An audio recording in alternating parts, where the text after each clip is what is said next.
Today we're back with my rosemary. This is it last June. It's very bushy and messy looking. You can see the individual shoots are also quite long, so it needs a trim back.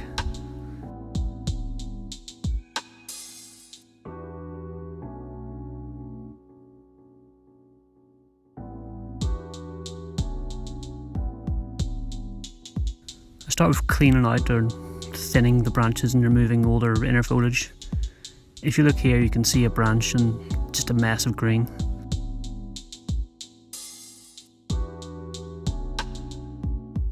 If I go in and clean out the inner foliage of these branches, you can now see the structure. You can see 4 or 5 branches and sub-branches coming off the main branch. You can actually sort of see what's going on.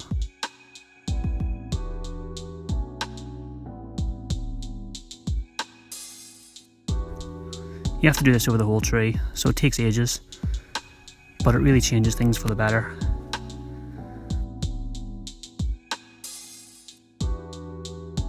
Again, here is a clump of green. There's at least 2 branches here, but you can't really tell. Once it's cleaned up, you can see what's happening. You can now see that the shoots need trimmed back and what ones can be left alone. This thinning out and trimming back really helps to ramify the tree. It looks sparser now, but it'll grow back twice as bushy in time.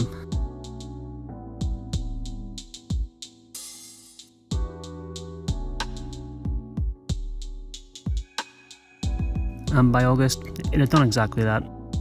So again, I went in and cut out the old inner growth. Here you can see how much I took off. I also cut this bit off. It was just weird low hanging sticking out bit. I actually rooted this cutting, so it's a new tree now.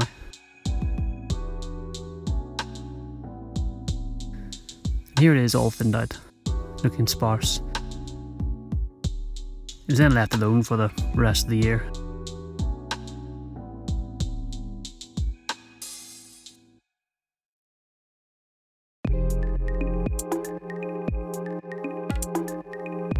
Here it is in February, looking very full.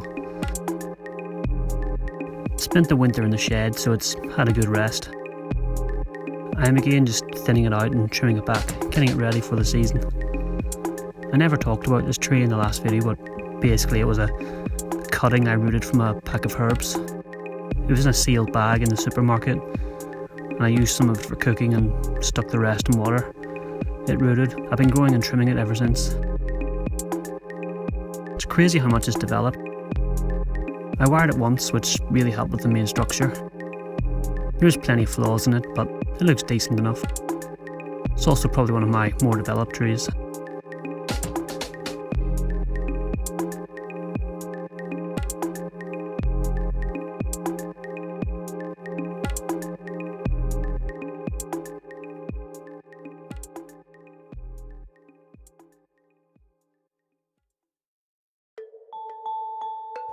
In March it was time to repot. This was maybe the worst angle and position I could be filming in, but it is what it is.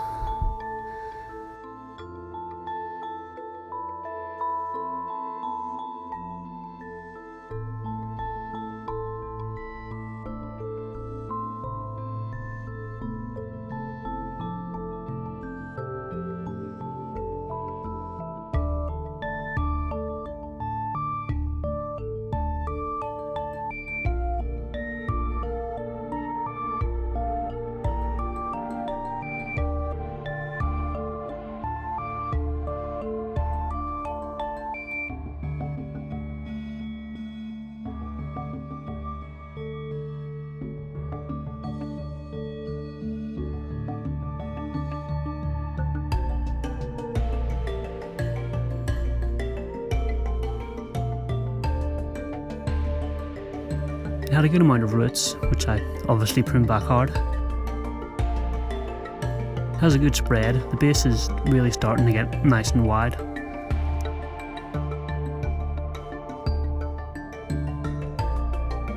So I've decided to change the pot. The last pot is okay, but it always looked too big, which is fine, as it was still growing and developing, but I don't know, it just didn't look right. The new pot is a lot smaller and shallower. My plan is to stay on top of the growth for this year, so hopefully the roots won't get too out of control in there. So here it is after the repot. I'm not fully sure it's at the right angle or if that's the right front, but we'll do for now.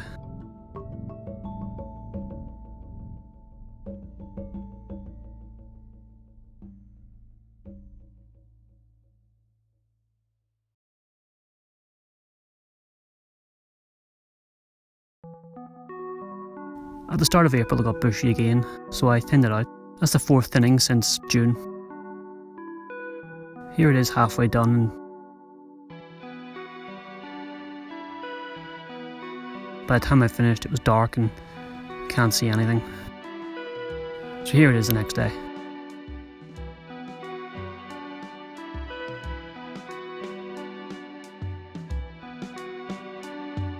By the end of April, shoots had started to emerge everywhere. I'd made cuts a few weeks before. I don't think you can tell very well here, but I went in and cut away all the needles below the new shoots. So all that was left was just the new shoots. So not pruning back, just thinning. It's a strong tree, so I don't mind pushing it this hard so soon after a repot.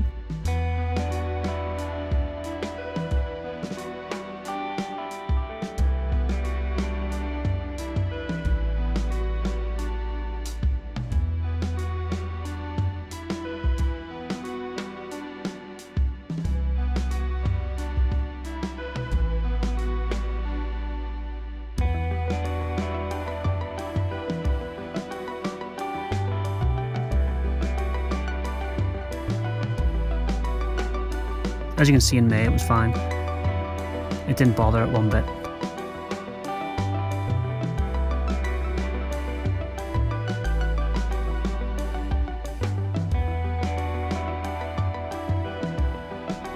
It's now June again and it's starting to fill in again. I haven't pruned it back yet, but I'll probably do that in the next few days.